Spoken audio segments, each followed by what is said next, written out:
ভাবছি যে এটার উপর একটা নিষেধাজ্ঞা দেওয়া উচিত, বড় পানির বোতল চলুক, সেখান থেকে মানুষ তার প্রয়োজন মতন ঢেলে নেবে। তা সবসময় অনেক বড় জনসমাবেশে হয়তো আমরা বিকল্প ব্যবস্থা নাও করতে পারি, কিন্তু এতটুকুন 250 আর 500 গ্রামের যে বোতলগুলো দেয় ওগুলো খুলে একটু করে নেন, অর্ধেকটা পানি ফেলে রেখে আধা খোলা বোতল রেখে দিয়ে চলে আসেন। যেটুকুন পানি নেন ওটুকুন হয়তো ওটুকুন খেলেন বা খেলেন না, বা খুলে এক চুমুক খেয়ে বাকিটা খেলেন না। এটা কিন্তু পানিরও বিশাল অপচয় হয়, এবং পানিরই অন্য একটা নাম হচ্ছে জীবন। পাট মন্ত্রণালয়ের সাথে মিলে আমরা বেশ বড় পরিমাণের পাটের ব্যাগ প্রস্তুত করব।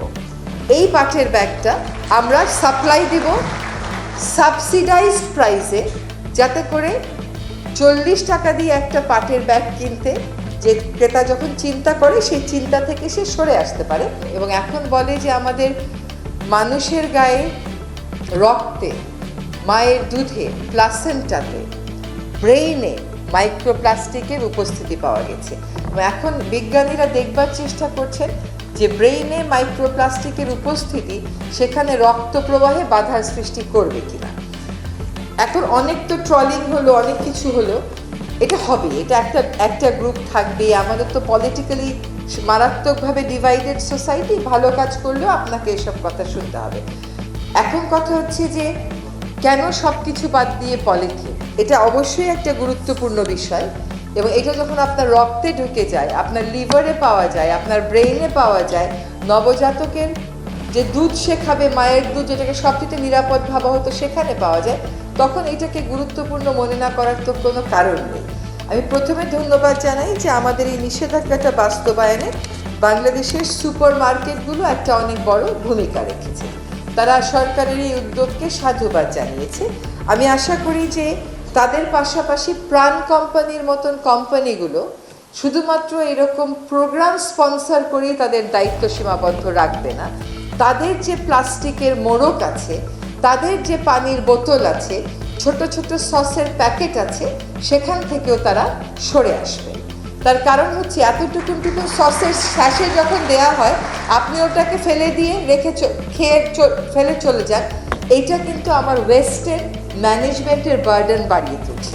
তার বিপরীতে যদি আপনি বড় প্লাস্টিক সসের বোতলে টেবিলে সার্ভ করেন, আমরা যখন ছোটবেলা চাইনিজে যেতাম তাই তো আমাদেরকে দিত, বা একটা বাটিতে ঢেলে দিত, তাইলে কিন্তু আমার এই ছোট ছোট স্যাশেগুলোর আর প্রয়োজন পড়ে না।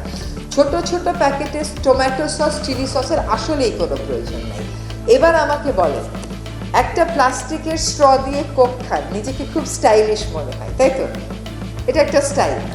প্লাস্টিকের স্ট্র 100 বছরে যাবে পৃথিবী থেকে? যাবে না তো। ওইটা নদীতে পড়ে ভাঙবে, ভেঙে মাছ খাবে, মাছের থেকে আপনি খাবেন, আপনার থেকে আপনার বাচ্চা খাবে। এই স্টাইলের তো প্রয়োজন নাই কোনো।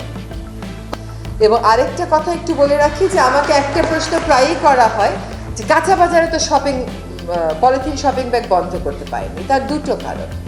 একটা কারণ হচ্ছে আপনি নিজে বন্ধ করছেন না। আপনাকে যখন প্যাকেটটা দেয়া হচ্ছে, আপনি বলছেন না যে আমি বাসা থেকে ব্যাগ নিয়ে আসছি, আমার ব্যাগে দাও। কারণ আমার দাদা, আমার বাবা এইভাবেই বাজার করতো, আপনার বাবা দাদাও এইভাবেই বাজার করতো। ব্যাগটা দয়া করে সাথে করে নিয়ে যাবেন, হয় নিজের গাড়িতে রাখবেন, আর যাদের গাড়ি নেই তারা বাবা দাদার ওই কথাটা কানের মধ্যে বাজাবেন যে বাজারের ব্যাগটা দাও তো, ওটা নিয়ে যাবেন। আরেকটা কারণ হচ্ছে মানুষের অভ্যাস। মানুষ এখন আর ব্যাগের মধ্যে একটু রক্ত লাগবে এই জিনিসটা নিতে পারে না, কিন্তু বছরের পর বছর তার ছেলেমেয়েরা মাইক্রোপ্লাস্টিক আলা মাছ খাবে আর মুরগি খাবে, এটা ঠিকই মানতে পারে। এই জিনিসটা তাদেরকে ভালো করে বলতে হবে যে রক্তটা একটু ধুয়ে দিলেই তো চলে যায়। এখন দেখলাম কয়েকটা সুপার মার্কেট এই সেলুলার দিয়ে র্যাপ করে দিচ্ছে, যেটা কিন্তু বাংলাদেশে হয়তো আমদানিটা একটু বাড়াতে হবে, এবং সেটা সম্ভব। এখন কামাল ভাই যদি প্রাণের থেকে মনে করেন যে আমি এইটা দিয়ে যাব, আমার তো কোনো ক্ষতি হবে না, এটা মনে করার কিন্তু কোনো কারণ নেই। যতটুকুন ক্ষতি আমার হবে প্লাস্টিকের বিরুদ্ধে কথা বলে, ততটুকুন ক্ষতি প্লাস্টিক প্রডিউস করে কিন্তু ওনারও হবে। কাজে এই প্রোডাকশন থেকে আমাদেরকে সরে আসতে হবে, আস্তে আস্তে বিকল্পের দিকে যেতে হবে।